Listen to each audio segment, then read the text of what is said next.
Day 953 of the Ukrainian War Map, also known as the Russo-Ukrainian War. Juzzie here, and today is another update as I take a simplified and down-to-earth approach to some of the most important happenings on the ground in Ukraine. So starting off, we'll take a look at those Russian losses, as currently Russia sits on more than 656,000 military personnel losses, representing an additional 1,150 in the past day. Then as for hardware losses, so 6 tanks, 17 APVs, 37 artillery, and a very special auxiliary air defense component. The $100 million mobile multi-band radar system developed by Russia, the Nebo-M. With this particular loss that significantly reduces the ability of the Russian army to detect, track, and intercept incoming Ukrainian aerial targets, where the loss thereby creates a favorable air corridor for the effective use of Ukrainian missiles, rockets, and drones. Now, Russia has about 10 of these in total, with at least 4 destroyed now, including this latest instance, reportedly taken out by an ATACMS missile.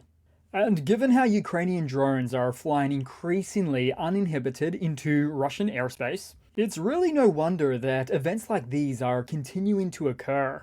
And speaking of which, we'll head to the map now, because overnight Russia was attacked by unknown UAVs, but let's refer to them as debris, with reports emerging from Belgorod where locals are already discussing kamikaze drone assaults. Additionally, Russian Z channels had nervously mentioned a large-scale attack involving between 170 to 250 drones targeting Russian territory, with one notable outcome, as the debris of the Ukrainian drones visited the Borisoglepsk military airfield in Voronezh, and said to have landed in warehouses of stored munitions, which included the Russian FABs, which are the aviation-launched munitions, alongside Su-35 and 34 aircraft parking lots and aviation fuel storage facilities. And apart from the footage that we see, NASA firm's data confirms large fires at the airfield and other locations nearby.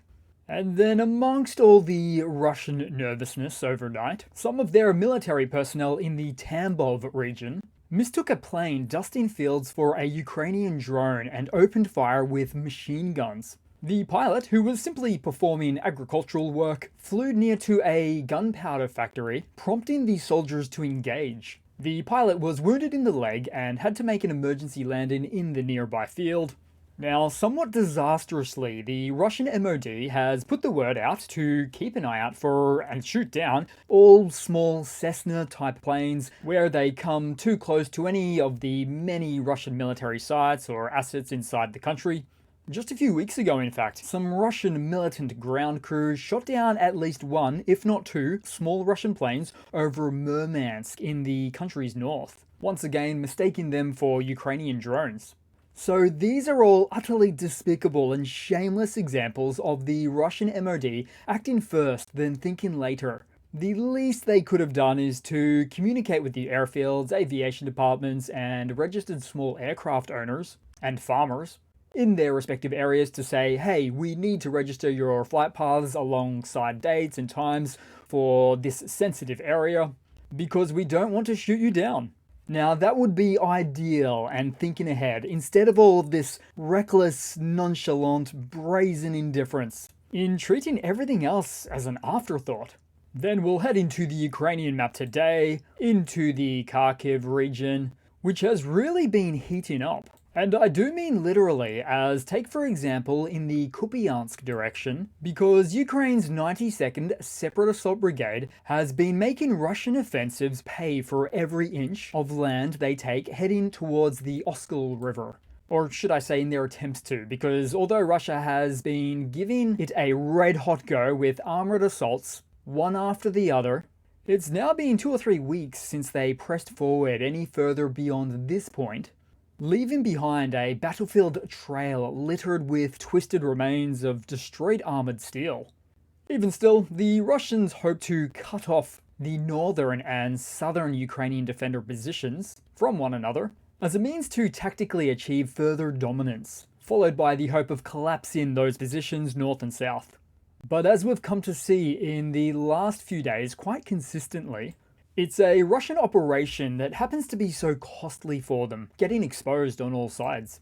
Then headed down on the map and to further touch on Vuhledar after the Ukrainian withdrawal some days ago now, and something that has since been confirmed by the AFU's Khortytsia Operative Command, which is the regional command responsible for organizing and leading defensive and offensive military operations in this specific zone, with the command specifying the reasons behind this withdrawal as being to preserve personnel and military equipment, as they had told the troops still fighting in parts of Vuhledar to pull back to avoid becoming surrounded.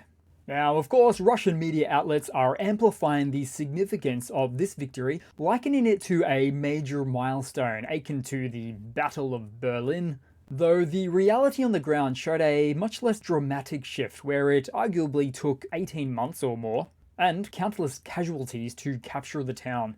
And so now, Ukraine's strategic options remain centered on maintaining control of crucial logistics hubs leading to Kharkova to the north and Pokrovsk, where they may need to conduct a more defensive posture, focusing on preserving their forces for future counterattacks and maintaining access to their supply lines.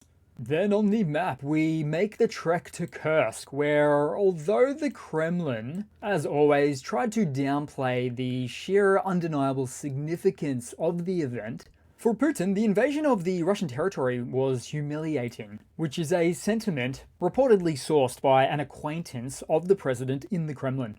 Meaning it's a source difficult to verify, but no doubt an obvious reality for this humiliation he experiences on face value.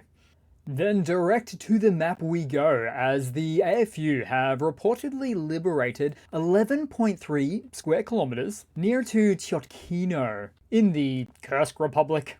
Now, there's no properly defined update on the main map as of yet, but this location, truly the farthest reaches for Russian deployments in the Kursk Oblast, and a place where I would think strikes most people as a location that forces Russia to deploy some significant military personnel here to defend. Combined with the concept that Ukraine's Directorate of Special Operations sees more value in toying with the Russian army, in a sense, by keeping them stationed here, as opposed to some concerted efforts to stamp out the Russian elements. Or simply put, just to keep them busy here. Because the location is about 20 kilometers or so from the Russian-controlled rear, which in turn requires a bit of logistical support to maintain the area. Then moving along, but as for on the same sector of the map, Russia made some gains, at least on paper, as they claimed the recapture of some settlements in the northeast that were never under Ukrainian control. Good for them, keeping spirits high in Kursk, and the best way they know how. All the meanwhile, lessening the seriousness of the situation when they report back these supposed outcomes to the Russian MOD. In fact, Kursk, like many regions on the wider map, perfectly exemplifies Russia's systemic culture of lying, where, take for instance, the Chechen forces, originally tasked with protecting the border at this location 2 months ago, kept telling the Kremlin and the Russian MOD that the Ukrainian incursion was either meek, weak, failed, or completely under control. The impact being that, well, after all, it's hard to redirect sufficient resources to a region you expect to be under control. There just wouldn't be any point in doing so. All of which leading to a very delayed response from the Russian military right here.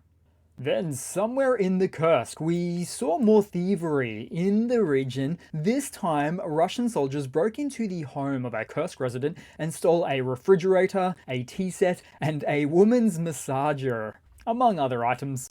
Another instance of theft in her own home included 2 chainsaws, pillows, blankets, and a steamer.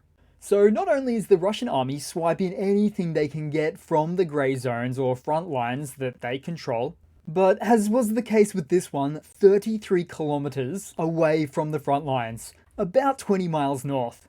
An army of petty thieves. Then also in Kursk, Ukraine's 21st Mechanized Brigade, with targeting support from the Korn Group, some of the skilled FPV operators, successfully struck another Russian BMD-2 using a FPV drone, with this example happening northeast of Veseloy. Then more broadly on the map, so Robert Magyar Brody with his magic pointer as he points to something on the screen and it explodes. And what was it? Well, it was a single drone-dropped munition falling on top of supposedly the world's greatest tank, the T-90M. At least as Russia would have us believe. In the devastating aftermath, you can see the partial remains of a drone cage that didn't help at all too much there. Then also in the east, and once again, we see Russians using Ukrainian insignia on their Zala reconnaissance UAVs. Just imagine the narrative that Russia is winning so hard they use Ukrainian markings as a means to try and get an edge in battle.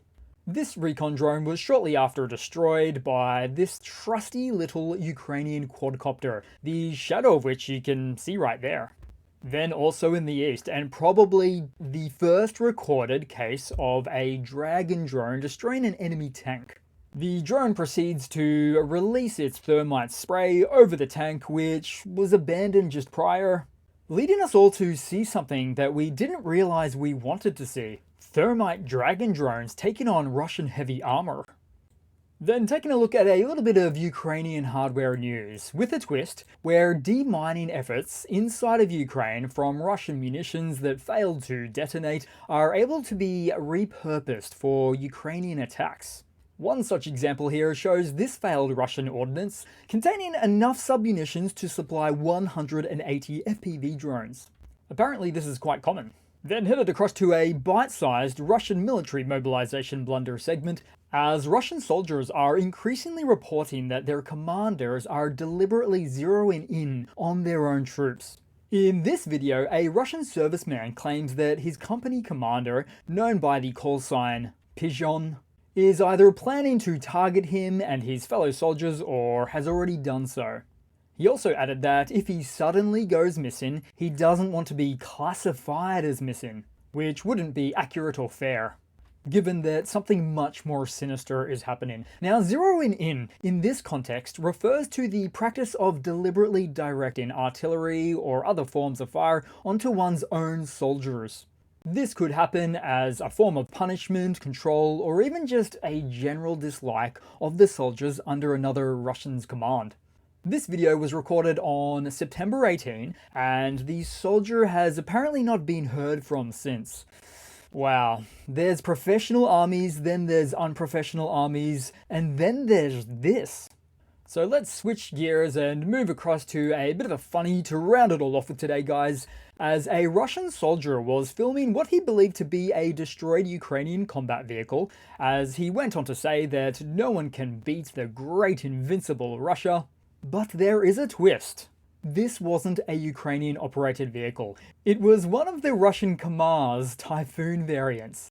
So the thing is, in this Russian soldier's mind, he instantly linked this vehicle to being Ukrainian-operated because of the more modern-looking nature of the truck, which Russians otherwise almost never see for their own vehicles in this war. Interestingly, it's likely one of the parade day vehicles that Russia uses, the ones with the St. George's decals on the side, as a few of these prototypes were funneled off to the war in Ukraine, some with the military parade decals still attached to them.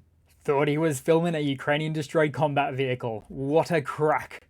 So that's it for today, guys. Thanks again for watching. Please continue to like, comment. Thanks again for all of the support. It really helps keep things going, and I do hope to see all of you guys there in the next one. Cheers.